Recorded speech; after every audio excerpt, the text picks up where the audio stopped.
मालक मोठं गोड सांगतात, ज्याचे आयुष्य नो हे लेखा तेही देखा निमाले.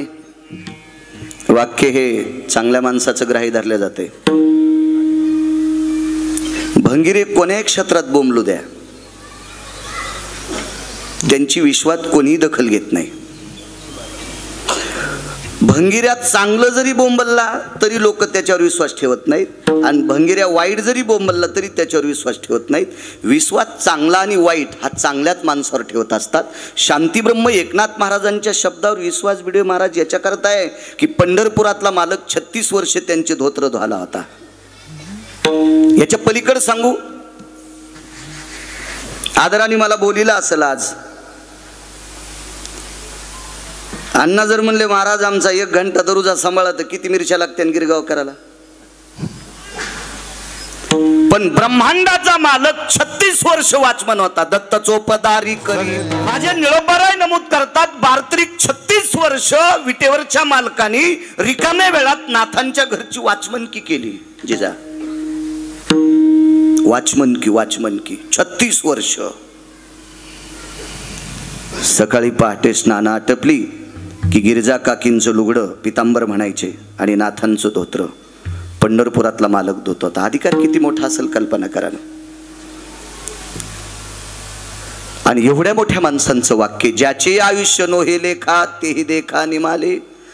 ज्यांचा आयुष्याचा आकडा आतापर्यंत कुणाला लिहिता आला नाही अशी माणसं जाऊ शकतात. वितराचा पाडकोन. आपलं आयुष्य आहेच किती, आपल्याला 100 वर्षाचं सांगितलंय, त्याच्यात बऱ्यापैकी बाल, रोग, क्षय, पीडा, माथारपण वगैरे वगैरे वगैरे सगळ्या गोष्टी आल्या. शतगणिले ते अर्ध रात्र काय, अर्ध झोपीत गेलेलं आहे. तारुण्याच्या मुसमुशीत गेलं. शेवटचा टप्पा म्हातारपणात आजार, नाना प्रकारचे रोग याच्यात गेलं. आणि मधला काळ कमवण्यात प्रपंचात याच्यात जातो. 100 वर्षाचं आयुष्य. ज्याचं आयुष्य लिहिता येत नाही ती जातात. वितराचा पाड कोण नेमिले जाणं चुके, ते ठरलेलं चुकत नसते. माणसं उगं म्हणत असतात काय करावं, आजार आमच्या लक्षात आलता पण ॲम्ब्युलन्स भेटली नव्हती. मूर्खपणाचं टोक आहे.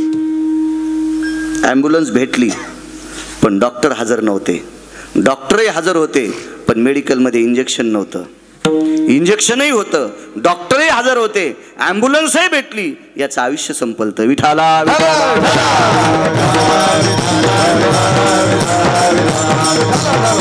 आयुष्य संपल्याच्या नंतर विश्वातल्या कोण्याही व्यक्तीला थांबता येत नाही. ज्यानं तुम्हा आम्हाला निर्माण केलंय, तुम्हा आम्हाला सांभाळण्यासाठी ज्याचा अवतार आहे, यरती पाम देवाला थांबता येत नाही. जे देव हा जीवदशेला जर आला, तुमच्या आमच्या रूपात जीवदशेला जर देव आला तर त्याला सुद्धा मोजून आयुष्य दिलेलं आहे, त्याला सुद्धा थांबता येत नाही. येरती पामर जीव किती, तुमच्या आमच्या सारख्याची काय कथा. आपण त्याच्या पायाला चिटकलेल्या मातीच्या कणाची सुद्धा बरोबरी करू शकत नाही, त्याला थांबता येत नाही. आणले ते उसने साच, हे उष्ण घेतलंय. देहा पाचाचा देहा पंचतत्वाकून घेतलेला आहे. दोन्हीचा लेवल आठवा. आणले ते उसने साच, देणे तयाचा प्रकार. दोन्ही पक्वात एका स्वरात लावा. उष्ण आणलंय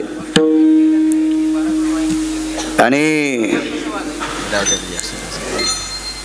उष्णी वस्तू परत करावं लागत असती. खालच्या लोकांना धोके देताल तुम्ही,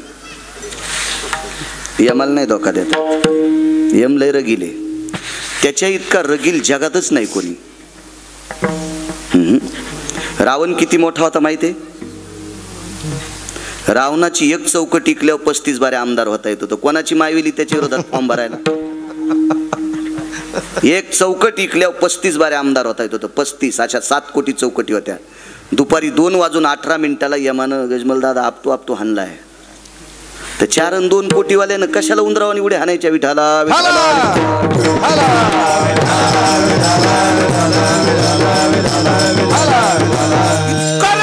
इतका रगील. किती रगील सांगू तुम्हाला? नाही त्या यमासी करुणा, त्याला दया नाही, मया नाही. हे आवाज करा गोड, करा गोड. त्याला दया, मया, क्षमा काही नाही त्या यमाला. यम किती निष्ठुर आहे. जन्मले ते बाळ, त्याची वाट पाहे काळ. म्हणजे यमाला निष्पाप जन्माला आलेले लेकरू निष्पाप असते. ते कोणाला शिवी देत नाही, कोणाला वाईट म्हणत नाही, त्याला आपलं तुपलं कळत नाही, काही विषय नाही. मग अशा अवस्थेत असलेल्या बाळकाला सुद्धा यम दया करत नाही. जन्मले ते बाळ, त्याची वाट पाहे काळ, यम इतका निष्ठुर आहे. आणि का द्यावं लागतंय उष्ण? आपण खालच्यांना धोके देऊ. एक जण म्हणला, मी एका बाईनं सांगितलं, मी अमक्या कोणी एक शेरभर पीठ आणलं, तिचं दिलं नाही. नको देऊ तू, याच्यानंतर तुला ती बाई पुन्हा उष्ण देणार नाही. पण यमाचं नाही व्हिडिओ महाराज ठेवता येत. यम इतका रगिले, पंढरपुरातल्या मालकानं हे पंचतत्वाकून आपल्याला शरीर दिलं आणि सांभाळायला यमाकडे दिलं. किती रगिले सांगू तुम्हाला, दात पडल्यावर का होत नाही, पण घेऊनच जाते. देह हे काळाचे, देहा काळाच्या स्वाधीन केलेला आहे, काळावर त्याची सत्ता आहे. एक जणांनी जमीन विकत घेतली, त्याला वाहता येत नव्हती, दुसऱ्याला बटईन दिली. त्यानं केळी लावल्या. भाऊ केळी लावल्याच्या नंतर ज्याची जमीन होती त्याचा मेहुणा आला, म्हणजे त्याच्या बायकोचा भाऊ, आणि पाडाला हक्कात आलेले केळीचे 5 घड कापले. त्याने त्याचा हात धरला आणि सांगितलं, नालाय का, तर 5 घड कापलेस, तुला लाज वाटत नाही? ते म्हणलं, कोणाला बोलायला? अरे ही जमीन माझ्या मेवण्याची आहे. नालाय का, तुझ्या मेवण्याला कळतं का भैमुगाच्या शेंगा खाली लागतात का वरी? त्यानं फक्त पैशाचा जोर होता म्हणून जमीन घेतली, पण त्याला वाहता येत नाही ना, वाहाला मला दिली ना. रात्री बेत्री सर्प विंचू काढा कसले काटे कुटे याचा विचार न करता मी पसा पाणी घातलंय. आई लेकराला जशी पाचती मी तशा केळी मोठ्या केल्या, निघला बोंबलत आणि 5 घडं कापलेस तो, याच्यातले 2.5 घडं माझे. चल उठ. कोणाची सत्ता आहे त्या रानावर? जो वाहतोय त्याची. असल मालक कुठं बसलेला? एशीच्या कॅबिन मध्ये. पण सत्ता कोणाची आहे? वाहणाऱ्याची. मग हे पंढरपुरातल्या मालकानं दिले, पण याच्यावर सत्ता कोणाची आहे? यमाची आहे. विठाला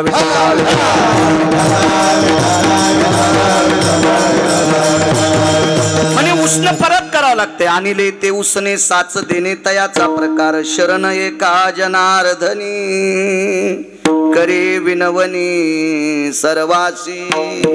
शांती ब्रह्म एकनाथ महाराज, मी विनंती करतो, तारुण्याचा मद असेल, संपत्तीचा मद असेल, ही क्षणाची सावली आहे. त्याच्या मनात आल्यावर रावाचा रंकाचा राव होतोय. 400-400 एकरवाले माणसं शेवटच्या टप्प्यात दुसऱ्यानं ओढून टाकलेल्या बिडीचे दोंडके ओढत होते. असे महाराष्ट्रात फार पाहिले मी. 4200 गाव रात्रीच्यानं माझे पूर्ण झालेत. एकदा गेलेलं गाव, इतके गाव पाहिले. आपण का गोळ्या संपल्या म्हणून थोडं फिरलो तर 400-400 एकरवाले शेवटी मरताना मारुतीच्या मंदिरात मेले. त्यानं बिड्याचा नाद असल्यामुळं लोकांना ओढून टाकलेल्या बिडीला आपल्याकडे दहिल्या म्हणतात. असे दहिले ओढले त्यानं, दहिले हे त्याच्या मनात आहे. लक्ष्मी हे संपत्तीचं पोत आहे, लक्ष्मी हे खसखशीचं पोत आहे. खसखशीच्या पोतं एक जणानं विकत घेतलं, गाडीत टाकलं, हमालानं सांगितलं, दादा मला हमाली द्या. 4 आणे हमाली होती, पण फुगीर होतं घेणारं, फुगीर होतं. ते म्हणलं, पुढच्या बाजारी देईन. हमालाची बवणी होती आणि दिली नाही. काय नाही केलं त्या हमालानं, फक्त खसखशीच्या पोत्याला दाबण टोचलं. शेलूतून बैलगाडीत पोतं इथं देवल्यात आलं आणि देवल्यात मालकानं सांगितलं, अरे पोतं उचलून घ्या रे. तर गडी म्हणला, मालक कटाचे नुसता. देवल्यापासून शिरूपस्तूर बॅटऱ्या लावल्या, खसखशीचा दाना दिसला नाही आणि पोत्यात थांबला नाही. याचंच तर नाव लक्ष्मी. ती कव्हा येईल कव्हा जाईल. ही आल्यावर जरा हिशोबात वागलं का त्याची टिकत असते. विठाला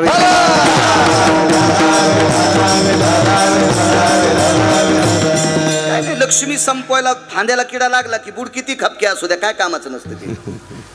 फांद्या मोडल्या की बुडाची सावली कोणाला लागत नसती. फांद्या व्यवस्थित असावं. लक्ष्मी टिकण्यासाठी लेकरं चांगले निघले, ते जर बुटा हरपून येत असतील तर काय करायची ती संपत्ती? ती तू या देखता जाणार आहे, तू या 13व्याला राहणार नाही. विठाला मी म्हणत नाही, म्हणून पैठणचे मालक म्हणतात, शरण एका जनार्दनी करी विनवनी सर्वासी. म्हणून शांती ब्रह्म एकनाथ महाराज सांगतात, जरा हिशोबात वागा, सावध वागा. साधा सोपा सरळ अभंगाचा अर्थ झालं कीर्तन. विठाला पुराणाच्या प्रणालीनुसार आजच्या कार्यक्रमाला उदक शांती विधी म्हणतात. नाव लक्षात असले पाहिजे. आपल्याकडे गोडपाटा म्हणजे आजच्या दिवशी 13वा झाल्याच्या नंतर गोड नैवेद्य असतो, अशी प्रणाली, म्हणून आपण त्याला गोडपाटा म्हणतो. पण शास्त्राची भाषा याला उदक शांती विधी म्हणतात. फार काही दुसरा शब्द झाला तर त्याला गंगा पूजन असं म्हणतात. आपण गोड पाटा किंवा गोड जेवण आपला पट्टाच असतो, काही पण बोलायचा. विठाला असा हा उदक शांती विधीचा कार्यक्रम. त्याला एक दुसरं नाव आहे मोक्षगंध. याला तिसरं नाव आहे मोक्षगंध जिजा. मोक्षगंध कशाला म्हणतात? आजच्या तिथीला 13वा आटपल्याच्या नंतर सगळ्या लोकांना स्नान करून आपोआपल्या देवघरातल्या देवांना गंध लावून आपल्याला लावता येतो. बऱ्याच वेळेस अशी प्रणाली सुतक फिटल्यावर गंध स्वतःला लावतात, पण देवाला लावण्याचा अधिकार आपल्याला नसतो. आजच्या उदक शांती विधीच्या दिवशी गंध मोक्ष नावाचा विधी म्हणतात. आजच्या दिवशी देवाला नैवेद्य किंवा देवाला गंध लावता येतो म्हणून तिसरा विधी गंध मोक्ष. अजून 4 येतं, पण 3च लक्षात ठेवा. सगळ्या गोळ्या खाल्ल्यावर रिॲक्शन येत असते. विठाला एक धरीला चित्ती आम्ही रखुमाईचा पती. माणसं कीर्तन ऐकतात म्हणजे हिशोबात येत काय? हे आग्या मोळाच्या माशा येतात. पांडुरंगाचं चिंतन ऐकले की इकडं, आणि एखाद्यानं सांगा आमक्या जाग्यावर लिंब कापले की पोरग होतंय, निघाला तिकडे बोकड्या घेऊन सुमल्या. श्री हेंदरी दैवते कोण पूजी भूते केते. हे भीक मागे देवा आपल्याच पोटा करता दुसऱ्याला भीक मागायले तर, आणि त्या देवाच्या पुढं पाया पडल्यावर तुमचे कपाळ सडतेल. विठाला विठाला शिळ्या तांब्याचे बाहुले केले, हो पाट मांडूनिवरी बैसविले, आणि एक एकाचे नाव वेगळे ठुलेन लागला तिथं पाया पडायला सोमल्या. ते काय देतील? भीक मागितली. आम्ही एक गाऊ विठोबाचे नाम. संप्रदाय अतूट श्रद्धा. मला वाटते दादा जायच्या अगोदर आळंदीची कार्तिकी वारी आलती. मी भाऊंना म्हणलं, हॉस्पिटलमध्ये भेटलो मी आप्पांना म्हणलो त्या दिवशी, दादाला भेटायची यायची इच्छा होती, पण कीर्तन 2-2 असल्यामुळं नाही येता आलं. त्या दिवशी वारीत म्हणले, पळड्या पण अण्णाला म्हणत होते, तू जाय रे आळंदीला, तू जाय रे आळंदीला. इतकी श्रद्धा, संप्रदायावर अतूट निष्ठा. मधल्या ह्या 5-4 वर्षात दादाला वारीला येण्याची त्यांचं शरीर साथ देत नव्हतं, पाय वाकत नव्हता, पण अतूट श्रद्धा. दादांची देवावरची श्रद्धा पाहिल्यावर उतरेश्वर बापू नामदेवरायचं चरित्र आठवतंय. माऊली महावैष्णव ज्ञानोबाराय नामदेवरायला नेण्यासाठी आले, आणि माऊली महावैष्णव ज्ञानोबारायांनी सांगितलं, नामदेवा चला आपल्याला यात्रेला जायचे. ज्ञानोबारायच्या चरणावर डोकं ठेवलं आणि नामदेवराय सांगतात, माऊली मला विटेवरचा मालक सोडा वाटत नाही, नकोय म्हणले मला. आणि देवानं सांगितलं, नामदेवा तुम्हाला न्यायला कोण आलं याचा विचार करा. मी तुम्हाला सामान्य माणसासोबत यात्रेला कसं पाठविल? आणि ज्ञानोबारायची इच्छा होती, भूतळीची तीर्थे पाहावी नयनी. तीर्थावळी वाचा लक्षात येईल. या भूतळावरची तीर्थ पाहण्याची इच्छा माऊली महावैष्णव ज्ञानोबारायांची होती. भगवंत ज्या वेळेला जा म्हणतात त्यावेळेला नामदेवरायांनी देवाला सांगितलं, देवा माझा तुला बोज वाटतो का रे? मी तुला काय मागतोय? मला फक्त तुझ्या चरणापाशी असा. वाक्य लक्षात ठेवा. बऱ्यापैकी लोकांनी समाधी स्थळ मागून घेतली, बंडूबुवा वेगवेगळे ठिकाण मागून घेतले. नामदेवरायांनी देवाच्या पायावर डोकं ठेवून सांगितलं, मला कुठंच समाधी देऊ नकोस, तुझ्या पायरीला देऊन टाक. नामा म्हणे आम्ही पायरीचे चिरे. संत पाय, संतांचे पाय आमच्यासाठी हिऱ्याचं पूजन आहे. संतांचे पाय म्हणजे हिरे. देवा तुझ्या दर्शना करता येणारा वारकरी त्याचे ते पाय नसून माझ्यासाठी हिरे असतील. इतकी नामदेवरायची निष्ठा, तितकी दादांची या 4 धाम कोणते? पंढरी, पैठण, आळंदी आणि देहू. हेच पैठण. मला एक गाणं पाठ नाही पण आठवलं एके दिवशी. गान सम्राट प्रल्हाद शिंदेनं गायलेले एक गाणं होतं, मला 4 धाम दाखवू नकोस, तूच माझा श्याम रे, तूच माझा राम रे, तूच माझा श्याम रे, तूच माझा राम. मागचा तुकडा आहे का मोबाईलवर सापडेल तुमच्या. माझं नशीब फुटकंय, मला मोठा मोबाईल नाही, पण तुम्हाला आहेत ना, त्याच्यावर पहा.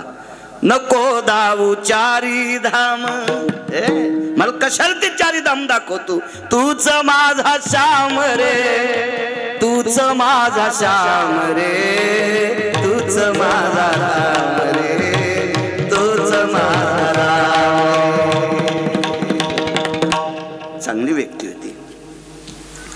माझ्या लहानपणी परमार्थिक, ज्याला काही आम्ही लहान असताना गंध नव्हता, त्या लग्नात कॅशिटी प्रल्हाद शिंदेंच्या लावायचे. तर हे असे भावगीतं वगैरे ऐकायला भेटायचे की एका गानक्षेत्रातल्या व्यक्तीनं सुद्धा तुम्हा मला संबोधावा की आपला विटेवरचा मालक चारीधाम आहे. आणि कोण म्हणतंय चारीधाम नाही? 33 कोटी देवता तर आपल्याला बघू शकत नाही. तीर्थे किती आहेत? 360 आहेत. तुम्ही चारीधाम केले पाहिले का? 360. पण इथं ज्यांनी ज्यांनी पंढरपूरला प्रदक्षिणा केल्या त्याला 360 तीर्थ घडे. सांगा.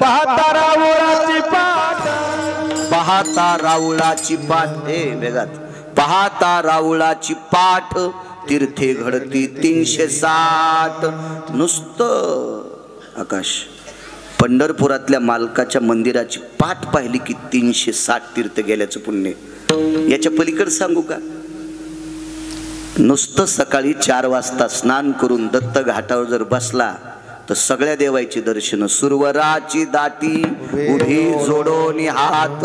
33 कोटी देवता तिथे स्नान करून लोहदंड तीर्थावर स्नान करून वरी जातात. आपली योग्यता असावा, आपण ते मानावा. आपल्याला तितक्यात ते देवतेचं तीर्थाचं दर्शन घडतंय. ही पंढरपुरातली ताकद. आणि त्या पंढरपुराच्या अधिष्ठानावर दादांची अतूट श्रद्धा. स्वर्गीय उत्तमरावजी दादा विश्वाच्या मालकाच्या सानिध्यात विलीन झाले. दक्षिणेच्या मालकाचा निरोप आला, जाऊ लागलं. त्यांच्या पश्चात आदरणीय त्यांचे सुपुत्र माऊली अण्णा, त्यांना नातू आहेत डॉक्टर संजयजी, दादांना बंधू निवृत्ती आप्पा,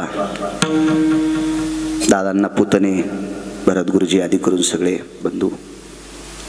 एक गोडसा परिवार. माझ्या ह्या मी कलश स्थापनेच्या वेळेला ज्या वेळेला आलो त्यावेळेला नानांच्या मळ्यात आले ते दादा आणि शिवाजी भाऊ. इथे एका गावाला कीर्तन ऐकलं आणि ते भाऊंना म्हणले, अरे गिरगावचं पोरग आहे म्हणे, कीर्तन करतंय, आपण भेटायला जाऊ. त्यावेळेला मी फोन होता माझ्याकडे. मी नानाच्या मळ्यात पहिली भेट दादाची रोहिण्याच्या नानांच्या मळ्यात झाली. आदरणीय दादा विश्वाच्या मालकाच्या सानिध्यात विलीन झाले. गोड अशी त्यांना सद्गती प्राप्त हो. शेवटपर्यंत सेवा सुद्धा घडली. डॉक्टरनी बऱ्यापैकी नातवानी सेवा केली. एका तिळा इतकं गारहाणं न आणता शेवटच्या टप्प्यात दादांचा स्वभाव फार कडक होता. काही माणसं नशीब. दादा खरं तर अर्थशून्य माणूस होते, व्यवहार शून्य होते. आदरणीय निवृत्ती आप्पांच्या काळात आप्पा कारभारी होते. काही संबंध नाही. वारीला चालले पैसे पाहिजे द्या, कुठं जायचं पैसे पाहिजे द्या, आहेर घ्यायचा पैसे पाहिजे द्या, कपडे घ्यायचे पैसे पाहिजे द्या, अमक्या महाराजाला कपडे करायचे पैसे पाहिजे द्या. मी डॉक्टरच्या लग्नाला आप्पा तुम्ही माझ्यासाठी 15 मिनिटं लग्न थांबिलं. त्यावेळेला निघत असताना माझा हात पकड आणि तिथंच अण्णाला बोलत होते, अरे अण्णा महाराजाला पैसे मिळलं दादा, तुमच्या आशीर्वादानं हाऊत भरून चाललाय माझा, काळजी करू नका, मी देवल्यात आल्यावर आहेर करील. साक्षीला होते तुम्ही तिथंच होता. इतकी श्रद्धा संप्रदाय. म्हणजे आप्पांच्या काळात, निवृत्ती आप्पांच्या काळात ज्या वेळेला कारभार होता त्यावेळेला दादांनी जे लागेल ते मागायचं आणि कालांतराने कारभार सरळ अण्णांच्या हातात आला. व्यवहार शून्य माणूस, अर्थशून्य माणूस, पण एक पैशाची कमी पडली नाही. अशी माणसं काही नशिबो घेऊन येत असतात. आमच्या गिरगावचे आदरणीय शेषरावजी पाटील तुम्ही पाहिलेले आहेत. जीवनभर आयुष्य गोड जगलं. त्यांच्या तोडीत मला दादा वाटतात. काही नाही, काही संबंध नाही. गेले येडा करायला जाते, याला बोलते त्याला बोलते, या गड्याला दोन कितीन आमकं करते, हेच करत राहिले. खिशात बनलं घेऊन जीवनात कधी फिरलेला माणूस नाही. पण गोड झालं, शेवटपर्यंत गोड झाला. माणसाचा शेवट गोड झाला पाहिजे. गोड घरातल्या माणसं ती माणसं मी धन्य देत म्हणतो जे शेवटपर्यंत आपल्या आईवडिलांची सेवा करतात. वाऱ्या किती करतेत, माणसात किती फिरतेत, लोकात त्याचं वजन किती आहे, त्याच्यापेक्षा मायबापाला किती मानतो, हा सर्वात मोठी भाग आहे. मी त्या दिवशी हॉस्पिटलमध्ये भेटायला आलो तर मी म्हणलं आप्पांना, दादा आता इथं ठेवायच्या योग्यतेची नाही तर. पण निवृत्ती आप्पाने सांगितलं, अरे आपण घरी इतकी देखरेख करू शकत नाहीत, हॉस्पिटलमध्ये प्रत्येक वेळेला सगळ्या गोष्टी असतात, म्हणून गायकवाड साहेबाची इथं बऱ्याच दिवस ठेवलं. की एक श्रद्धाळू माणसं, आपल्या घरातल्या ज्येष्ठ माणसावर अतूट प्रेम करणारं कुटुंब, आई वडिलावर श्रद्धा. माझं मत आहे एखाद्या वेळेस देवाच्या पाया नाही पडला तरी चालेल. यूट्यूब चालू आहेत, कितीतरी कॅमेरे चालू आहेत, मला कोणीतरी विचारणार आहे की बाळा तू कशाच्या आधारावर बोलतोस. कधी कधी देवाचं दर्शन नाही घेतलं तरी चालेल, पण आई वडिलांचं दर्शन घेणारा सर्वात पूजनीय आहे, आई वडिलांचा आदर करणारा. याच्या पलीकडे सांगू का, बापू प्रमाण असू द्या, माझे तुकोबारा इतके मोठे, माझे म्हणजे आपल्या सगळ्यांचे तुकोबारा इतके मोठे होते, पण तुकोबारा त्या माणसाच्या नमस्कार करत होतात. नमो तया माता पित्याचे पालन आणि नमो त्या वचन सत्यवदे. आई वडिलांचं पालन करणाऱ्याला तुकोबाराय सुद्धा नमस्कार करतात. त्यात मोठे किती असतील आई वडील याचा विचार करा. सगळ्यात मोठं नाविन्य ते असते. दादांची सेवा शेवटपर्यंत झाली, त्यांना गोड अशी सद्गती प्राप्त हो विश्वाच्या मालकाच्या चरणी प्रार्थना करतो. तारखेच्या संदर्भात बघू आप्पा बसलेले होते, निवृत्ती आप्पांनी फोन लावायला लावला. मी रात्री आण्याच्या तिकडं होतो भीमाशंकराच्या पायथ्याला, आणि बापूसुद्धा तुम्ही सोलापूरच्या पुढे होते, थोडा वेळ झाला. माझी मानसिकता होती नकोय, पण आग्रह धरला, मलाही येण्याचा योग आला. माझ्यावर अतूट प्रेम करणारी व्यक्ती दादा, एक वारकरी संप्रदायातलं रत्न, अशा नाविन्यपूर्ण महात्म्याच्या उदक शांती विधीला मला कीर्तन करण्याचा योग येतोय. माझं महत् भाग्य. रात्री सद्गुरू रंगनाथ स्वामींची पुण्यतिथी होती. भगवान महाराज त्या पुण्यतिथीला आज 17 लाखाची आमटी असती, 17 लाख रुपयाची आमटी, 35 वर्षाच्या आमटीचे नारळ उचलले. 17 लाख आता पुढच्या वर्षी पुन्हा लागतील, तिच्यात फक्त लसण आणि कांदा नसतोय. 17 लाख रुपयाची आमटी, ती 75,000 लिटर आमटी करावं लागती. काल आई वडिलांच्या आईची 65वी, आईची 65वी आणि वडिलांची 75वी पूर्ण सप्ताह एका दिलीप शेठ म्हणून आहेत, त्यांनी तो सप्ताह आपलासा करून घेतला. मला महाराजांच्या पुण्यतिथीचा सप्ताह माझ्या आईच्या 65 निमित्ते आणि वडिलाच्या 75वी निमित्ते हा सप्ताह करायचा आहे. तर 75,000 लिटर आमटी आणि भाकरीचा नियम आहे, तिथं परंपरा आहे. आपल्या घरात जर 10 माणसं असतील तर 10 किलोच्या बाजरीच्या भाकरी आणि 1 किलो देवाचं पीठ. 10 माणसं असतील तर 11, मग जन्माला आलेल्या लेकराची पण 1 किलोच्या भाकरी. अशा घरातली तितकी लोक आणि 1 किलो देवाच्या अशा भाकरी, अशा बाजरीच्या भाकरी 127 क्विंटलच्या होत्या ह्या गावातल्या. आणि पंचकृषीतले लोक सुद्धा इथे रात्री कीर्तनाला होतो. काय अधिकारी लोक संप्रदायात ज्यांनी ज्यांनी आपलं जीवन व्यतीत केलं, आणि नावाचं गाव आहे ते, तिथे कार्यक्रम. आप्पांचा आग्रह होता, फोनवर बोलत होते निवृत्ती आप्पा, चला येण्याचा योग आला. माझंही महत् भाग्य. उपस्थित सर्व श्रोत्यांच्या चरणी विष्ट मित्र सज्जन सखे सोयरे धायरे या कुटुंबावर प्रेम करणारी तुम्ही सर्व सात्विक मंडळी, तुमच्या चरणी गिरगावकराचा नाक घासून प्रणाम. दोन्ही मृदंगाचारी, मृदंग क्षेत्रातलं हे सोनं आहे. मला तुम्हाला आजच पाहिलं मी, म्हणून क्षमा असावी. पण उमरदला पहिली भेट झाली ती दादा तुझी, इतका माशीच्या पंखासारखं चंचळ वाजवायला, पण आजच्या दिवस आता धकून घे, मला कळतंय दुःख तुझं, धकून घे, गोड आहे. उत्तरेश्वर बापू वांगीकर प्रमाणाचा बादशाह, जुनाट वारकरी संप्रदायातलं रत्न, आदरणीय जे भगवान महाराज विसातकर, आदरणीय हरिभक्तीपरायण आमचे सागडे महाराज, आदरणीय बंडू महाराज, आदरणीय, तुम्हाला माईक नाही, आवाज गोड आहे त्यांचा, रामदास महाराज, गोड गोड आवाज आहे. आणि या परिसराला वारकरी संप्रदायात लाभलेलं गायन क्षेत्रातलं तज्ञरत्न आदरणीय आमचे जिजा असतील, त्यांनाही प्रणाम. सगळी विद्यार्थी, मस्तक माझा पायावरी या वारकरी संतांच्या. छान पांढरे शुभ्र कपडे, तुम्ही बी पांढरे शिवीजारे मलंग भाईवानी घाली जाऊ नका. विठाला विठाला.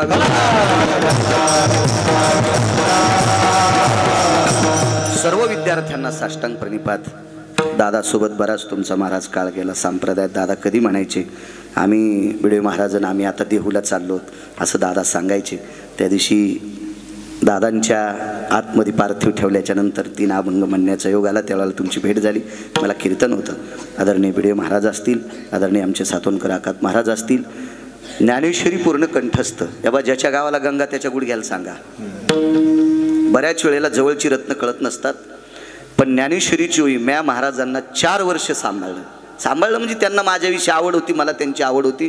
असं कधीच नव्हतं. कधी त्यांच्या मुलांनी फोन केला की असं वाटत नव्हतं की तनपुरे बाबा माझ्याजवळ नाहीत. अतूट श्रद्धा माझ्यावर.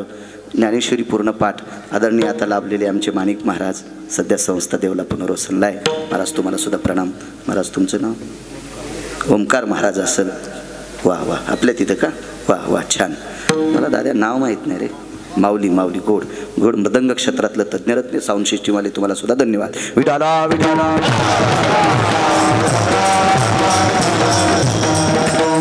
ज्याचे आयुष्य नोहे लेखात तेही देखानी माले. महाराज आयुष्य संपल्याच्या नंतर पैशाची गोष्ट सांगायचीच नाही. माझ्याकडे इतके कोटी होते, तू मुकाड्या बस. लय झालं तर पप्याच्या माईला सांग. यम काही तुझ्या काय बापाची जी आगिरी नाही, यम पैसा ऐकतो म्हणून काही विषय नाही. पद असेल, पदावाल्यानं सुद्धा शहाणपणा करायचा नाही. मग तेथे न चले काही, मग तेथे न चले काही, सत्ता संपदा राहील ठाईचे ठाई. पदावरली माणसं मेले नाही का? तेही गेले. पैशावाली माणसं मेली नाही का? याचा गर्व धरायचाच नाही. महाराज एकदा याच्या आयुष्याचा दोरा तुटला आयुष्याचा दोरा, येरवा उगा पसारा. मंगळवेड्याचे मालक संत शिरोमणी चोखोबाराय नमूद करतात, ज्या दिवशी आयुष्याची माळ तुटती का त्या दिवशी पसारा ठरते. आणि आयुष्याची माळ तुटली की प्रेतात रूपांतर होते. झाला प्रेत रूप शरीराचा भाव. इकडं देहूतल्या मालकानं एका पुराव्यात सांगावा, झाला प्रेत रूप शरीराचा भावन, लक्ष्याला ठाव स्मशानीचा. उत्तर किती गोड दिले. नेवोनी निजविती मशानी. कोण निजवतं माहितीये का? घरातलीच लोक. अहो घरातली माणसं माणूस गेल्यावर रडतात. मलाही दादाला पाहिल्याच्या नंतर त्या दिवशी डोळे भरून आलते की एक वारकरी संप्रदायातलं एक नाविन्यपूर्ण कीर्तन करत नसतील, पण संप्रदायावर पकड आणि वजन असणारे एक व्यक्तिमत्व. चुकीचं प्रमाण म्हणणाऱ्याला ते मानित नव्हते. हा, अद्याप नाही, अद्याप मानित नव्हते. हे भंगारी म्हणायचे, काही बोंबलते. त्यांची भाषा बत्रेश्वर बापू माहितच नाही तुम्हाला. अशी एक व्यक्ती गेल्याच्या नंतर माझ्याही डोळ्यात पाणी आलं. खरं तर त्यांचं वय जाणं अत्यंत गरजेचं आहे. दादासारख्या वयातला माणूस जाणं दुःख मानणं चुकीचं आहे. कारण अशा वयातली माणसं गेल्याच्या नंतर त्यांच्या जाण्यानं अधिकारी लोकांना ती पोळी वाटत असते. जीवनाची शरीराची फजिती न होता सर्व इंद्रिया लाकूड पडे, स्मृती भ्रमा माझी पुढे, मन होय वेडे कोंडे प्राण. या अवस्थेत झाल्याच्या नंतर आता काय थांबायचे? तरी पण रडू येत होतं. पण रडणाऱ्या माणसांनी त्यांना घराच्या बाहेर काढे. काढा काढा म्हणती आता. महाराज आपण त्यांच्या प्रित्यर्थ भजन म्हणलं, पण आपण भजन म्हणत असताना जांभळीच्या कोपऱ्यापाशी लाकडं तोडून तिरडी बांधायचं काम चालू होतं. कोण बांधत होतं? आपणच. काढा काढा म्हणती याचा झाला भूमी भार. सगळी लोक विचार करतात. मग नेवोनी निजविती मशानी, नेवोनी निजविती मशानी, मानसे जाळती त्या ठिकाणी. आपण विचार केला का एवढं मोठं घर बांधलंय? अगोदरचा पुरावा. नेवोनी निजविती मशानी, मानसे जाळीती त्या ठिकाणी, मानसे जाळीती त्या ठिकाणी. तिथं नेऊन निजवतात. आणि तिथं नेल्याच्या नंतर भगवान महाराजांनी पुरावा दिला. मशानी नेवोनी भडाग्नी देवोनी, येती परतोनी माघारी. कोण नाही थांबत. मित्राले गोकुळ झाले, तेही मशानी परतले. हे सगळे येतात. सोडविना राजा देशीचा चौधरी, आणि कसोयरी भली भली. कोणी सोडत नाही तिथं. नवाग्नीपैकी भडाग्नी नावाचा अग्नी. हा अग्नी कधी कसा प्रज्वलित करतात माहितीये? प्रांतभेद असतो काही काही ठिकाणी. माणूस मृत्यू पावल्याच्या नंतर अंत्यविधीची तयारी झाल्यावर दारात 2-3 गवऱ्या फोडतात. त्या गवऱ्या पेटवतात, त्याच्यावर पाणी ठेवतात. आणि हाच अग्नी शेवटचं ज्यानं पाणी धरलंय त्यानं पायावर पाणी टाकायचं आणि याच गाडग्यात तो अग्नी भरायचा. त्या अग्नीचं नाव आहे भडाग्नी. अग्नीचे प्रकार 9 सांगितले, उपअग्नी 14 सांगितले. पोटातलं अन्न पचवतो जठराग्नी, पाण्याला जाळतो वडवानळ नावाचा अग्नी, स्वयंपाक करतात हा वैशानर नावाचा अग्नी, यज्ञ करतात तो हविष्य अग्नी, आणि माणसं जाळतात जिजा तो भडाग्नी. पुराण फार गोड आहे, कधी कधी वाचवण्याचा प्रयत्न करा जा. ग्रंथ पुराण नाही सापडे तरी आपल्याकडे मोबाईल असतो, तो पाहण्याचा प्रयत्न करा. आपण अख्खा आयुष्य नालायकाला चॅटिंग करण्यात घालतो. विठाला विठाला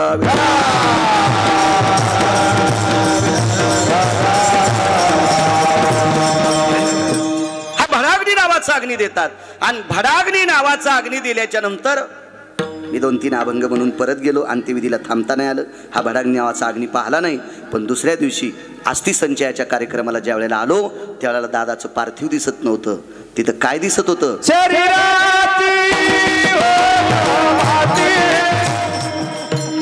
मला वाटतंय अष्टादश संतांपैकी संत नरहरी महाराजांचं वाक्य आहे, शरीराची होय माती कोणी नाही सांगा. या शरीराचं प्राण गेल्याच्या नंतर काय होते आळंदीतल्या मालकांनी सांगितलं एका ठिकाणी,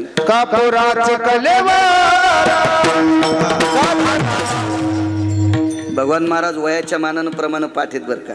तुमच्यासारख्याला असतील, तुम्ही मोठे माणसं आहेत, पण वयाच्या मानानं अशी लेकरं तयार होणं संप्रदायात अत्यंत गरजेचं आहे. शिवाजी भाऊ तर त्याला प्रमाणाचा बादशाह म्हणते.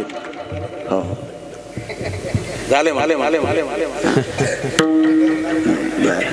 ते बैठकीत बोललो असतो ना आपण. खूप प्रमाण पाठ मग आता कोणाला येते.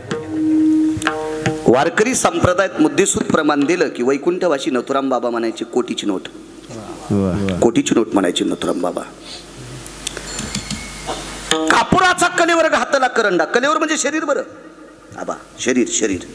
आणि कापराचं शरीर तयार केलं, विस्त्यात टाकलं. लवणाची कुंजेरी सुदलिया मिठाची हाती तयार केली, धुवाला नदीवर नेली. वापस येते का ती? नाही. कापराचं शरीर तयार केलं, विस्त्यात टाकलं. ठाईची समाप्ती अग्नी कर्पुराची मिळी, काय उरली किंवा कोण उरली ती खाजळी. ताकद आहे महाराज. ते शरीर संपलं. किती मोठ्या माणसांचं संपतंय. 2 उदाहरणं सांगणार आणि पूर्णविराम करू आपण. वातावरण बरं झालं, सकाळी थेंब येत होते, पण सावली सगळं काही ताण नाही. 10-5 मिनिटं लांबलं तरी लांबू द्या. त्या व्यक्तीचं नाव होतं स्वामी राम. आचार्यपद पोषवलं. शंकराचार्यपद फार मोठं आहे महाराज, फार मोठं पद आहे. इतकं सोपं नाही ते. आता गिरगावकरानं माधव महाराज मगर, सूरज खेडकर परमार्थातले आधारयुग आणि त्याच्यानंतर धर्मभास्कर वक्ते बाबा या दोघांचा व्यासंग लक्षात घेतला. माधव महाराज तर मला बघायला भेटले नाही, पण मला 350-400 पानाचं त्यांचं पुस्तक मिळालं, म्हणून मी नशिबवान नाना. तर आणि वक्ते बाबांना मी पाहिलं. आपण एकदा पंढरपूरला निर्वाळा ऐकला, दरवर्षी आषाढी दर्शनाला जायचो. ह्या दोघं म्हणजे पुराणातले बादशे होते. त्यांचं लक्षात घेऊन मला पुराण वाचण्याचा फार छंद निर्माण झाला. मी 250 ग्रंथ आतापर्यंत वाचिले, त्याबद्दल दुमत नाही. 1000 जरी ग्रंथ वाचिले तरी मला शंकराचार्य होता येत नाही बिडवे महाराज. का? कारण मी बाहुल्यावर चढलोय. आणि अशा शंकराचार्य पदाचा राजीनामा 51ला दिला. स्वामी राम होते ते. इतराचा पाड कोणा? मग तुमची आमची काय कथा याच्यावर सांगायचे. ते शंकराचार्य झाले, पदाचा राजीनामा दिला आणि तीर्थयात्रेकरता निघून गेले. यात म्हणजे महिमेतलं जीवन असतं या लोकांचं. हे खऱ्या साधूंना यायला खिशाचा संबंध नव्हता ना. लग्न केले नव्हते पण खरंच खिशाचा संबंध नव्हता. आता एखाद्यानं लग्न केलं नाही म्हणजे त्याला खिसा नाही, मूर्खपणाचं टोके. तो माझ्या मालकाच्या वाक्यात बसत नाही.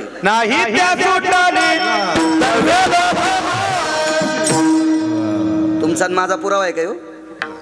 नाही त्या सुटली द्रव्य लोभ माया, भस्मदंड छाया तरुवराची. महाराज लग्न जरी नाही केलं तर पैशाच्या विरोधात बोलायचं नाही. हो, हे कीर्तनात बोलायला बरं वाटतं, पण नंतर यमलय चपके हाणतू. कारण त्याच्यातून सुटलाच नाही कोणी, तर आपण कशाला विरोधात बोलायचा? असा दाखविता का एखादा? बळी भाऊन शिवाजी भाऊन आम्ही 3 जणांनी एका महाराजाला दटीला येड्यावानी बोलू जाऊ नको, ब्रेक लाईनर उगाळलेल्या गाडीसारखं. काय परमार्थ होतो या बापाची जी आगिरी आहे का? सुमल्या जरा हिशोबात बोलत आहे. पैसा कामाचा नाही असं जर आम्ही कीर्तनात सांगितलं तर हे तरुण पोरं उद्या कामं करतील का? एकाच्या बायका जगतील. अर्थ नावाचा पुरुषार्थ सांगितलाय. घरी खात नसते पण केळी सुखरूप येण्यासाठी घरापर्यंत सालटे आणीत असते. पैसे मेल्यावर बोकांडीवर नेत नसते पण मरेपर्यंत लागत असते. विठाला विठाला.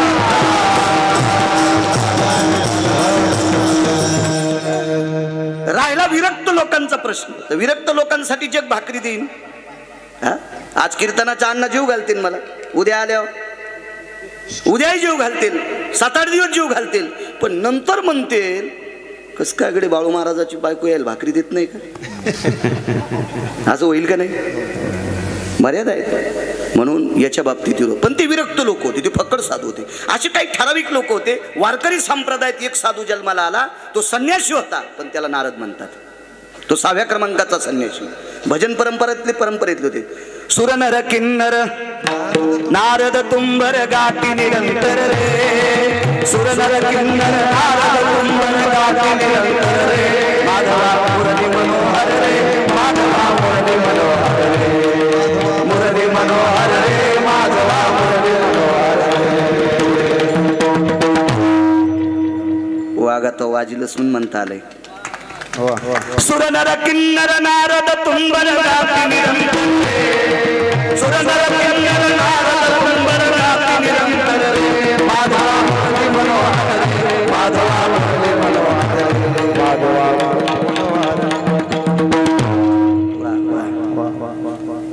कीर्तनात साथ करता येते त्याचं नाव पक्वाद्या.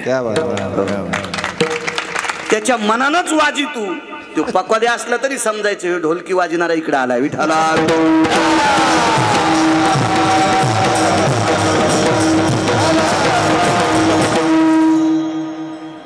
वारकरी संप्रदायात म्हणून आपल्या कीर्तनातल्या गादीला नारदाची गादी म्हणते. केसात नव्हता नो, केसात नव्हता. असे भारत देशामध्ये निमकरोली नावाचे संन्यासी जन्माला आले.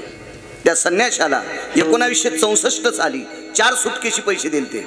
4 सुटकेशी. तो नैनितालच्या अरण्यात राहत होता. 4 सुटकेशी पैसे घेऊन एक बिल्डर गेला भारतातला आणि खालून जायला 4 दिवस वरी लागत होते, वरून खाली यायला 4 दिवस लागत होते. मधात गाव नाही बापू. आणि 4 सुटकेशी दिल्या. त्या महात्म्यानं ते पैसे घेतले आणि त्यानं असं वंजळ गुठीत घेतले, दोन्हीत टाकणार. पण ते म्हणले अरे यानं काय मला शेक लागायचं नाही, पैसे भरभर जळून जातील, म्हणजे शेकही जास्त वेळ होत नाही. मग त्यानं त्या सगळ्या सुटकेशीतले पैसे खाली टाकले. ते महात्मा त्याच्यावर झोपला, झट फेकून दिले. काय म्हणजे काड्या आणि खडे टोचायले, हे पैसे नरम बी नाहीत. तो बिल्डर म्हणला स्वामीजी, ते हिंदी भाषेत होते, मी मराठीत बोलतो, कशाला आपलं घरच्याचा इटन शेजाऱ्याचा भाग नीट. जिला गौऱ्या नीट लावता येत नाही ती म्हणली मी धिरडे करते. मी म्हणलं पिठाचा नाश करशील ना, तुला गौऱ्या नीट लावता येत नाही, तुला धिरडे कसे येते. जिला पिठल्यातली गोळे फुटणं ती म्हणली बासुंदी करते. मी म्हणलं तसाच दूध पितो, तुला पिठल्यातले गोळे फुटणं तर तू काय बासुंदी करशील, दुधाचा नाश करशील सगळा. आपल्याला मराठी येते ना, कशाला आगाव बोलायचं. ते म्हणले स्वामीजी मी पैसे आणलेत. अरे सांग, मला भूक लागली म्हणले, फळ आणतो का? तर ते म्हणलं खाली जायला 4 दिवस लागते तर वर यायला 4 दिवस, मग 8 दिवसात फळ राहतं का? मग फळं आणायच्या कामी पैसे नाहीत. अंगाखाली घेतलं तर नरम लागणं आणि इस्त्यात टाकलं तर शेक लागणं. आणि आम्हाला येती लोकायला राख लावायची सवय, तर पैशाची राख होत नाही, मग माझ्या कामीच नाहीत नाही, हे उचलून घेऊन जाय. त्या साधूला निमकरोली नावाचा संन्यासी म्हणतात. भारत देशातला संन्यासी. थांबता आलं का? नाही. येरती पामर जीव किती. त्याही संन्याशाला इतराचा पार कोण, अभंगाचं दुसरं कडव, इतराचा पार कोण, एवढ्याला जावं लागतंय. निमकरोलीला जावं. तुमची आमची काय कथा. चला, स्वामी राम 2 वर्ष शंकराचार्य होते. एका प्रांतात गेले. त्या प्रांतामध्ये शास्त्री लोक जास्त होते. शास्त्री, आचार्य, पंडित ही पदवी दुसऱ्या राज्यात दिल्या जायची. आणि ही पदवी खरी आहे का, ही पैठणला तपासल्या जायची. शांती ब्रह्म एकनाथ महाराज होते तोपर्यंत आणि हरिपंडित होते तोपर्यंत पंडित पदवी तपासण्याचा अधिकार ह्या दोघांना होता. त्याच्यानंतर पुन्हा शास्त्री पदवी तपासायला तुमची आमची ताकद नाही. मलाही बऱ्याच ठिकाणी काही लोकांना हरिभक्तीपरायण बाळू महाराज गिरगावकर शास्त्री लावलं. काय पत्रिका छापणारा मुसलमान, त्याला काय बिचारायला काय घेणं देणं, त्याची मशीन होती ती. दाल दो बोले, काय आपले का पैसे जास्त जातात का, टाकून दिलं. पण मला मळमळ वाटलं ना, ते आपली योग्यता नाही ना ते म्हणून घ्यायची. अशी शास्त्रीय आचार्य पंडित तिथं जन्माला आलेली फार लोक होते. तिथून आपल्याकडे या पदव्या यायच्या. आपल्या महाराष्ट्रात 3 शास्त्री आले. तुकाराम महाराज महामुनी, माझ्या जन्माच्या अगोदरची गोष्ट आहे. तुकाराम महाराज महामुनी, जगन्नाथ अण्णा पवार आणि प्रल्हाद शास्त्री दैठणकर. आपण इतके नशिबवान आहेत, इतके नशिबवान आहेत. आपल्या परिसरात एक शास्त्री प्रल्हाद शास्त्री दैठणकर, नाविन्यपूर्ण. जगन्नाथ अण्णांचं एक कीर्तन ऐकलं मी. ज्याची संसारात रती त्याची नाही आरती, ज्याची संसारात रती आहे का त्याची नाही आरती, ज्याची परमार्थात रती आरती तुकारामा. अण्णांच्या मुखार काय तुम्ही आम्ही बसताल कीर्तनाला, काय नवल नाही, काय नवल नाही. आज जर जगन्नाथ अण्णा असायलेत आणि मला 10 वर्ष त्यांचे कीर्तन ऐकायला भेटायलेत तर मी वेदाचं झाड डोक्यावर उगीला असतं. विठाला विठाला.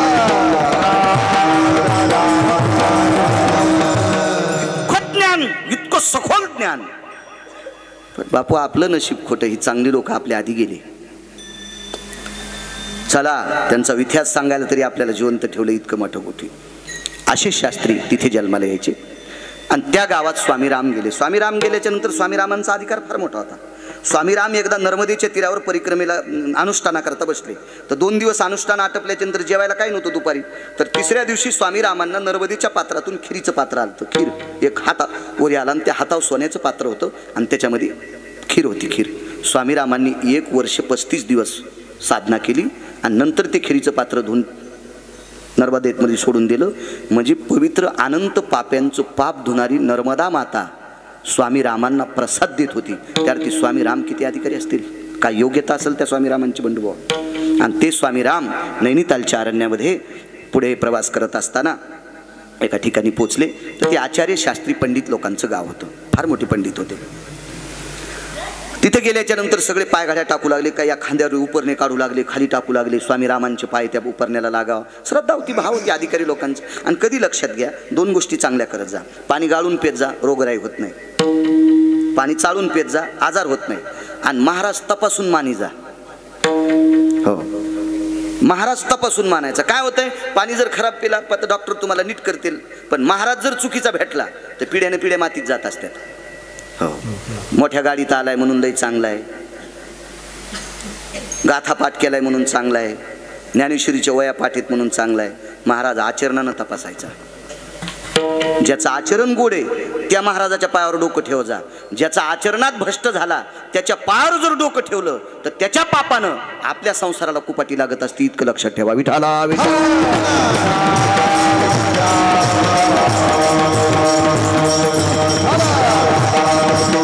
स्वामीराम होते, अधिकारी व्यक्ती होती, महात्मा लोक होते. ते पायाखाली टाकलं. आपल्यावर इंग्रजांचं राज्य होतं. मला त्याचं नाव आठवणं, जरा इंग्रजी नाव आहे आणि आपण कमी शिकलेले असल्यामुळे आपल्याला तितकं ज्ञान नाही. दुसऱ्या कीर्तनात नाव सांगेल बापू. तो इतका मोठा इंग्रज अधिकारी होता, इतका मोठा इंग्रज अधिकारी होता. तो भारतातल्या सगळ्या देवायला तुच्छ मानित होता. इतका हरामखोर होता, इतका फडवा होता, इतका नालायक होता. तो आपल्या साधू संतांची उपेक्षा करायचा. पैठणच्या मालकाने एक शब्द सांगितलाय, एखादा महाराज आवडत नाही ना, तुम्ही त्याच्या पाया पडू नका. तुमची तपासायची ताकद नसेल ना तर तपासू नका, तुम्ही त्याच्या पाया पडू नका. पण त्याच्या बाबतीत उलट सुलट बोलायचं नाही. काय पाप लागते सांगता? रगील माणूस आहे बरं, ध्यानात ठेव. पुन्हा जर कधी प्रसंग आला हे इतकं रगील की हे रगीलपणा मोजायला तराजूत नाही. मराठवाड्यात फक्त मलाच भेटय रगील माणूस, पुन्हा नाही कोणाला. विठाला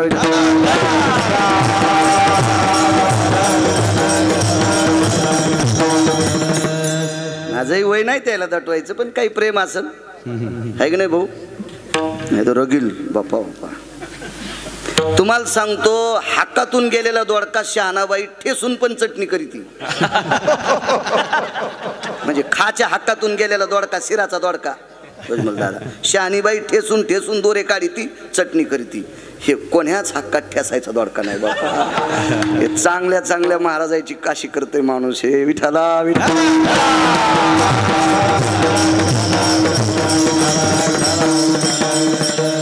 आपल्या कस काय तिळी असेल तर असू बाबा. आपली शेपूट कोणाच्या हातातच द्यायची नाही, म्हणजे ते लांड करीत नाही. मी मानतो खूप, पण शेपूट नाही देत. नाही तर माणसं वय लगेच शेपूट घेतात आणि गध करतात लांड त्याचं. हा, शहाण्यानं आपली शेपूट नाही कोणाच्या हातात द्यायची, भंगीर यायच्या. विठाला विठाला. आणि चोंभाळीत बी नाही. कोणाला चोंभाळायचं असेल, हे मोगाचं वाक्य कट करा रे, ते घरावर चवाळ होतो. पुन्हा लोक म्हणतात गिरगावकर काही बी सांगतोय. हो, मी इरी फोडलेल्या होत्या ना, तरी लोक म्हण नाही नाही काही बी म्हणते. हो, मी नाही कोणाला चोंभाळीत, कारण आपल्याला पाईप दिलाय पंढरपुरातल्या मालकान पैशाचा, त्याच्यामुळे मी भंगीर यायला चोंभाळीत नाही आणि मरुस तर चोंभाळणार नाही, चुकीचं वागणारही नाही. विठाला विठाला. काय होतंय, जी माणसं लांब फिरत नाहीत का, ते तितक्यालाच ते एक जणाची बैल नदीला पाणी प्यायला गेले बिडवे महाराज, आणि चिखल असल्यामुळे बैलाचे पाय रुतले. बैलाचा पाय बाहेर निघल्यावर त्याच्यात पाणी गेलं, त्याच्यात बेंडकी येली म्हणजे 2-3 पिलं दिले. तर पिलू आईला म्हणलं, आई विश्व केवढं आहे? हे विश्वच म्हणली. हा, याच्यापेक्षा विश्व मोठत नाही.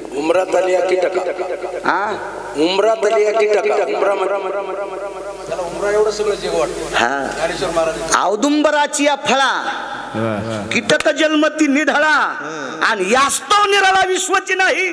नैवम गांजा कसम लिखित.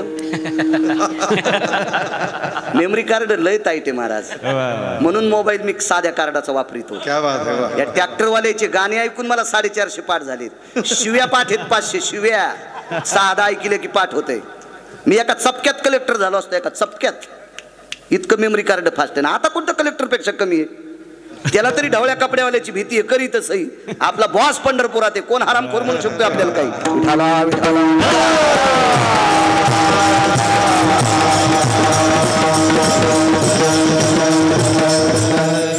परमार्थात फक्त नैतिकता सांभाळायची. हा, माणूस देव मोठं करीत असतो. काय सांगू लागलो, महाराज आले नैनितालच्या अरण्यात, तिथपर्यंत आलतो ना. हा, तो महाराष्ट्रातल्या देवतेची तो इंग्रज अधिकारी निंदा करत होता. तो भारतातल्या कोण्याच देवते पुढे वाकला नाही. 14 पानाचा इतिहास आहे त्याचा. बघा, तरुणांनी शिकलेले न पहा, चांगलं बघायचं आपल्या देशातलं. 14 पानाचा इतिहास आहे, नाहीच वाकला. जर या भारत देश जर इंग्रजाच्या अजून 9 वर्ष ताब्यात राहिला असता, तर पातशाहीच्या नंतर 1 नंबरचं संकट जिजा कोणतं राहिलं असतं, ते इंग्रजाचं राहिलं असतं. मंदिर उद्ध्वस्त केली असती त्या भडवेनं. पण तो इंग्रज अधिकारी भारतात जर कोणाच्या पाया पडला असेल तर स्वामी रामांच्या. शंकराचार्य स्वामी राम होते. शंकराचार्य स्वामी राम दर्शन घेतलं. स्वामी राम निघाले जिथं आचार्य शास्त्री आणि पंडित फार आहेत त्या गावात पोचले. महाराजांचा सन्मान झाला. चांगल्याचा सन्मान होत असतो. तुम्ही एक लक्षात ठेवा, नारद निष्ठेनं भजन करत होते. कंस पण पूजा करीत होता. कंस सुद्धा नारदाची पूजा करीत होता. चांगल्या वारकऱ्याला कुठेही जा, त्याला मरणच नाही, आचरणात गोड असावा. आणि मग शास्त्रीच्या खांद्यावर हात टाकला एका. आचार्य असेल, पंडित असेल, चलो बोले घूम के आएंगे. तर कुठं निघाले माहिती आहे का? डोंगरावर. तो त्या गावापासून 14 किलोमीटर उंच डोंगर होता आणि तिथे एक महात्मा राहत होता. त्या महात्म्याचं लोकांनी दिलेलं नाव होतं. त्या महात्म्याला म्हणायचे क्रोधी बाबा. क्रोधी बाबा. आपल्याकडे एक महात्मा होऊन गेले इकडं मंठ्याच्या पलीकडं. ते माणसांना जवळ येऊ देत नव्हते. विरक्त साधू होते हो. त्यांना काय असा. आणि काय होतं माहिती आहे का, आपण भरके माणसं आहेत ना. भरक्या माणसाने निर्मळ कपड्याला हात लावायचीच नाही. शहाण्याबाईनं जर रई लावली असेल तर हात कशाने भरत येत? लोण्यानं. ती जर शहाणीच असेल तर गरम पाण्यानं हात धुवा, लोणी निघून जाते. आणि जरा जोरा राहिलं तर चौकटीला हात पुसावा, पण त्या चौकटी लाकडाच्या असावा. हो, तीन मालकाच्या उपरण्याला पुसल्यावर ते उपरणं खराब झालं का नाही? भरक्यानं चांगल्याच्या जवळ नाही झाला पाहिजे. चांगली माणसं महत्व हरवी, चातुरी लपवी, पिशेपणी मिरी आवडून पूजता डोळा न देखावी, स्वकीर्ती कानी ना ऐकावी. हे खऱ्या साधूचं लक्षण आहे. आपल्याकडे होती इकडं, मला नाव आठवण, रामगिरी बाबा. येऊ देत नव्हते. त्यांनी हाणलेला दगड कोणालाच लागला नाही, पण ते माणसांना जवळ येऊ देत नव्हते. विरक्त साधू होते, महात्मा होते, महिमेत जीवन जगणारी लोक होती ती. म्हणून ते जवळ येऊ देत नाहीत, म्हणून त्यांना नाव ठेवलं क्रोधी बाबा, रागीट बाबा. पण हा शास्त्रीला ज्या वेळेला स्वामी राम घेऊन जात होते, त्या शास्त्रीचं नाव पण मला पाठ आहे. पण असू द्या ना, सगळं सांगायला गुत थोडं घेतलंय. मग त्या शास्त्रीच्या खांद्यावर हात टाकला आणि त्या शास्त्रीने विचारलं, स्वामीजी कुठं जायचे? म्हणे ते लय मूर्ख महाराज आहे. मूर्ख म्हणजे ते आंघोळ करीत नाही. हे माणसाला नाव ठेवायला, हा लाईट जर बंद होत नसेल, कोणते बटणं दाबल्यावर तर माणसं काय करतात माहिती आहे का? त्याला दगड हाणतात. त्याला दगड हाणतात. त्याच्या मनातच असतं हे लाईट चालू नाही ठेवायचा. असा काही एक वर्ग आहे. आणि परमेश्वरानं काही वर्गाच्या डोक्यामध्ये प्रत्येक प्राण्याचे गुण टाकले. गुण. ज्या माणसाला कुत्र्याचं गुण टाकलंय का, तुम्ही कुत्र सोन्याच्या पालखीत बसवा, ते भुकल्याशिवाय राहतच नाही. मी म्हणतो हे मंच बोलतोय असं डोक्यातलं काढून टाका. मी एकही पुराणाशिवाय बोलणार नाही, पुराव्याशिवाय. स्वान शिबिके बैसविले त्याचे भुंकणे न नाही उगले. सोन्याच्या पालखीत जरी बसलं दादा तरी ते भुकतच, आणि जवळ गेलं तर जिबीनं थुत्तर चाटीत आहे. कुत्र आहे ना. असा काही माणसात सुद्धा गुण टाकला.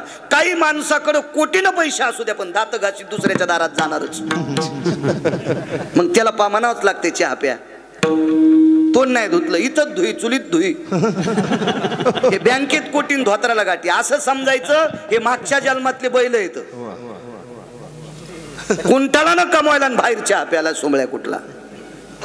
उष्ट खाचा ज्याला नाद आहे त्याला कुत्र म्हणायचं. चोरून खाचा नाद आहे त्याला लांडगं म्हणायचं. हो, फार फार असे गुण सांगितले त्याच्यात. जाऊ दे, आपण पुढे सरकू. खालीवर त्या महाराजाची चेष्टा करू लागले. पण ते स्वामी राम होते. मी नेहमी म्हणत असतो, मोठ्यांची चेष्टा कधी करायची नाही. मोठे मोठे असतात. मला सांगा, ज्याला ग्रामपंचायतचा सदस्य होता येत नाही त्यानं मुख्यमंत्र्याला काय खालीवरी बोलायचं? त्यानं दिल्लीतल्या लोकांना खालीवरी काय करायचं? त्याला कोण्या विमानात बसावं याचा मेळ लागणं, इतके विमानं त्याच जवळ, आणि आपल्याला सायकलची चेन बसिता येणं. कुत्रे किती हत्तीला भुकल्याच्या नंतर हत्ती भेट असतो, उलटे कुत्रे बोचरे होत असते हत्तीला डसल्यावर. हत्ती पाठी होवनी हिमपोटी. कारण हत्तीची त्वचा जितकी कठीण असते तनपुरे बाबा, कुत्र्यानं जर चावा घेतला तर दाता हत्तीच्या त्वचेत अडकतेत आणि हे बोचरं घरी बोंबलत जातं. काहीच खाता येत नाही त्याला. मोठी मोठी असतात. मोठ्यांना कधी आपण लहान म्हणायचं नाही. संप्रदायात रात्री एक महात्मा होते कीर्तनात, फार उत्कृष्ट त्यांनी एक दोन प्रमाणे म्हणले. आता काय होतं, तारुण्यातले काही काही मुलं असतात, त्यांना असं वाटते आम्हाला म्हणावं, अरे पण तो मुद्देसूद माणूस आहे, मुद्देसूद माणूस आहे, मोठ्याला मानावं लागते. तुम्हाला एक सांगू का, संप्रदायातल्या जुन्या लोकांमुळे आपण परमार्थात, मोतीराम महाराज असतील, रंगनाथ गुरुजी असतील, मारुतराव महाराज असतील, नथुराम बाबा असतील, ठाकूर घराणा असेल, पैठणकर असतील, हे लोक बापू परमार्थात आधी आले ना. मंगिरगावच्या बाळ्याला कीर्तन करता आले. जर ह्या लोकांनी परमार्थात अवतार जन्म नसता घेतला जिजा, तर आपल्यात ऊसातल्या डुकरात काही फरक नसता राहिला. ही संत जन्माला आली ज्ञानोबा आहे तुकोबरायच्या नंतर, म्हणून आपण मोठी आहेत. यांचे उपकार आहेत आपल्यावर, पण मोठ्यांची चेष्टा कधीच करायची नाही. मी नेहमी सांगत असतो, सुनेनं सासऱ्याला जीवच लावायचा. त्याच्यासारखं भजन दुसरं कुठलंच नाही. त्याच्यापेक्षा दुसरं भजनच कुठलं नाही, कुठलंच नाही. ती घरातल्या ज्येष्ठ लोकांची संपत्ती हिसकून घेत असेल आणि सासू सासऱ्याला जीव लावत नसेल तर असं समजायचं ह्या घरात चुड्यानी आली. काय अर्थ नाही त्याला. एखादा मुलगा बिन चपलाचा पंढरपूरला जात असेल आणि मायबापाला नीट बोलत नसेल तर ती भडवी आवला दे. ते काय अर्थ नाही त्याला. मायबापाची सेवा सर्वात मोठी सेवा आहे, त्याच्यापेक्षा दुसरी सेवाच उत्तम कुठली नाही. मी बऱ्यापैकी कीर्तनात सांगत असतो, या भारत देशात अशी एक सून जन्माला आली, सासऱ्याला धोत्रात संडास झाली, मुलानं बापाला दगडाव नेलं. आताच्या सारख्या बाथरूम नव्हत्या. आताच्या सारख्या बाथरूम असत्या तर बाथरूमचं दार लावलं असतं, पोरानं बापाच्या अंगावरले कपडे काढले असते, स्वतः शावर सुरू केलं असतं, सगळं बापाला धुतलं असतं, पुन्हा कपडे घालून बाहेर आणलं असतं. पण परिस्थिती नाजूक होती. बोरीच्या झाडाखाली दगड होता, घर 10ला झोपड्याचं होतं. बोरीच्या दगडाखाली त्या झाडाखाली दगडावर बापाला टेकलं, एका हातानं धरलं आणि एका हातानं पाणी टाकायचं. पण धोतर कोण सोडायचं आणि कंबर कोण धुवायची? त्या माणसाची बायको वारलेली, त्या माणसाची आई वारलेली, आणि मुलगी बुलढाणा जिल्ह्यात होती, मेहुणा राजा नावाचं गाव, तिचं नाव होतं निर्मळा. ही तिथं राहत होती. काही नाही, फार देवदेव करतो त्याच्यापेक्षा आपण घरात किती चांगलं वागतो हा महत्वाचा विषय. मला वाटतं आई वडिलावर ज्यांनी उतारवयात त्याचं संगोपन चांगलं केलं का, तो 1 नंबरचा भजने, तो 1 नंबरचा कीर्तनकार, आणि तो 1 नंबरचा पक्वाद्या मायबापाची सेवा करायची. जो पक्वाद्या, जो भजन्या, जो कीर्तनकार मायबापाचं दर्शन घेत नसेल, अशा हरामखोराला जर तुम्ही पैसे देत असाल तर तुमचं पाप उतू आलंय. विठाला विठाला.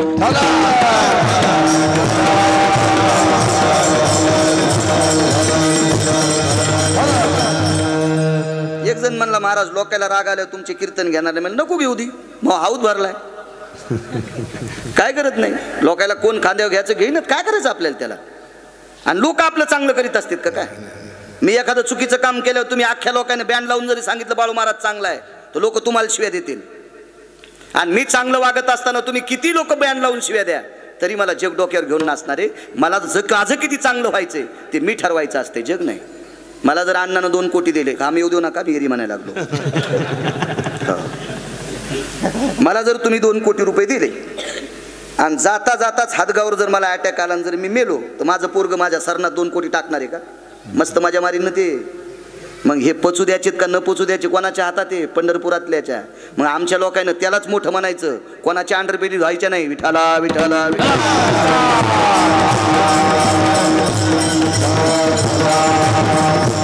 राहिला प्रश्न हा तुम्हाला मानित नाही, नका मानू. झाडाचा नियम आहे, एखाद्या ऋतूत झाडाची पानं गळत असतात, पण पानं गळाल्याच्या नंतर झाडानं म्हणायचंच नाही मी उघडा झालो. अरे कालांतरानं तुला पुन्हा येत असतात. पहिले पानं गळत असते, दुसरे येत असते. इतकं ठाम संप्रदायातल्या लोकांनी राहिलं पाहिजे. विठाला विठाला.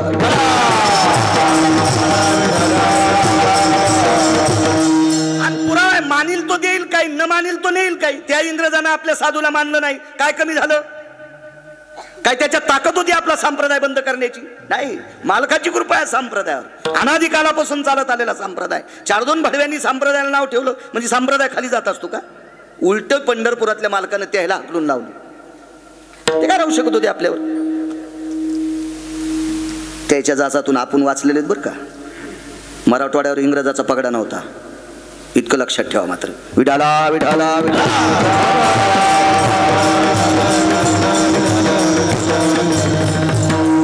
महाराजाची निंदा करू लागला. कोण. शास्त्री आचार्य पंडित. स्वामी रामाने सांगितलं असू दे जाऊ दे. नाही बोले, ओ फत्रे मारते. अरे मी पुढे, मला मारतील आधी, तू पाठीमागे चाल. गेले तिथं. गेल्याबरोबर तो महात्मा पूर्वेकडे तोंड करून एका दगडावर बसलेला होता. इतराचा पाड कोण याच्यावर सांगतोय. मग ही लोक जातात त्यार्थी आपली काय कथा. तेवढा महात्मा जातो त्यार्थी दादा गेले, याबद्दल आपल्याला मान्यता करावं लागेल. मग पूर्वेकडे तोंड करून बसलेल्या महात्म्याने सहज डोळे उघडून पाहिलं तर स्वामी राम दिसले. स्वामी राम दिसल्याच्या नंतर त्या महात्म्याने मान वाकवली. मान वाकवली याचा अर्थ असा होता त्यांनी स्वामी रामांना